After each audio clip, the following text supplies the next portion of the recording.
Stephanie Strong here with PressenceWithPurpose.com, and I am back today first to say hello. How are you doing? We are fast approaching the end of the week, and I am very curious about how are you doing? What kind of week have you had? Has it been a great week, a productive week? Has it been one that you're not so proud of? Or maybe a little meh, or maybe it's been an exciting week. So I would love to hear what kind of week you have had. Feel free to leave a comment, and I will be sure to respond to it. Today, I want to talk to you about curbing the critic inside.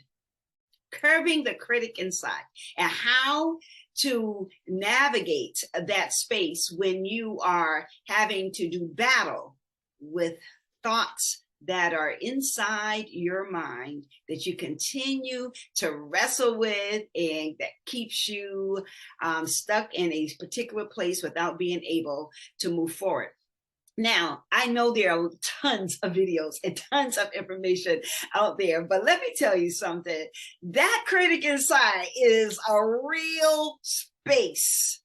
And so the first order of business is really to think about, I'm always saying think about something, right? But it's true, because I think sometimes we're on autopilot, and the thoughts that we generate and that continue to foster and repeat themselves, we just think it's just automatic, but you actually have power and the ability to control your thoughts. So the first thing that I want to share with you is to really think about what you're believing.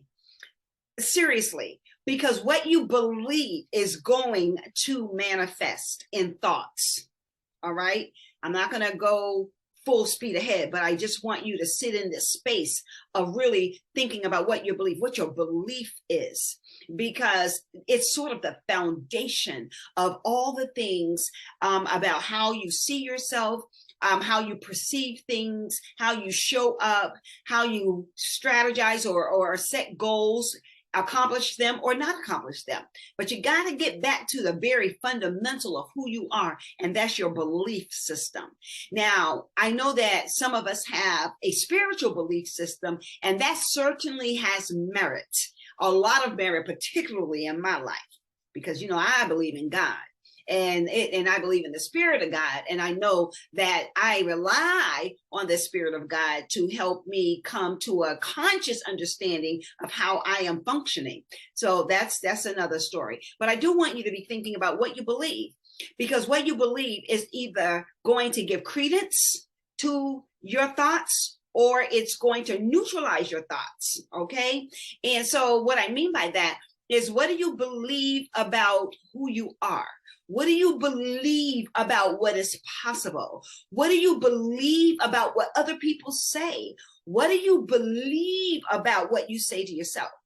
What do you believe is essential for life?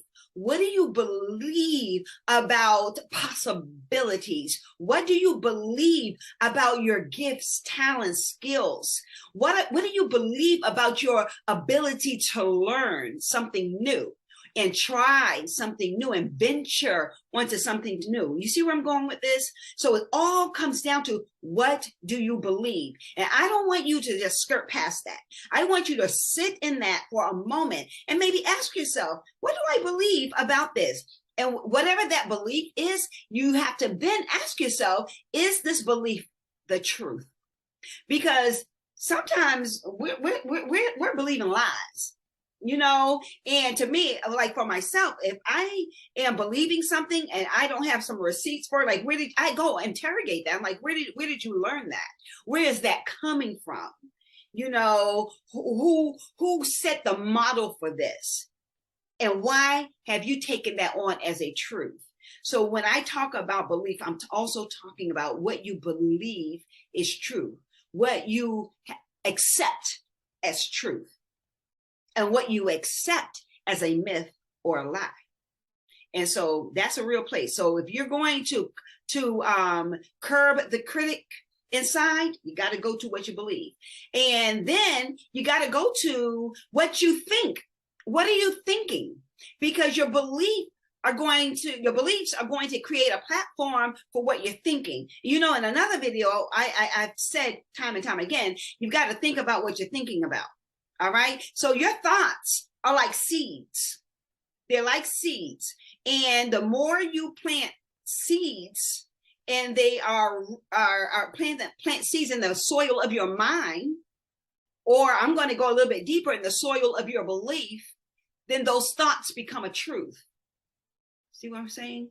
So you got to think about like your thoughts. If you want to curb the critic inside, then you have to have a conversation about your thoughts. I know it sounds crazy, but it's true. Like when I have thoughts, I go back like, whoa. I ask those thoughts. I'm like, oh no, where's this coming from? Like, where are the receipts? I ask myself that, because is that true? You have to ask yourself, is this really, really true? Or is this being fabricated by something else? So first of all, your belief. Secondly, your thoughts. Then what you say. Because your beliefs gives rise to your thoughts, and your thoughts give rise to what you say. What are you giving power to? And how are you using your words to create your own reality? Or to create your own reality, whether your reality is what you want it to be or what you don't want it to be. At the end of the day, your words are going to create a reality, and that reality will become yours if you keep repeating it and you keep giving it merit and meaning. Okay, so be mindful of your words. You can, I did a practice in my coaching sessions.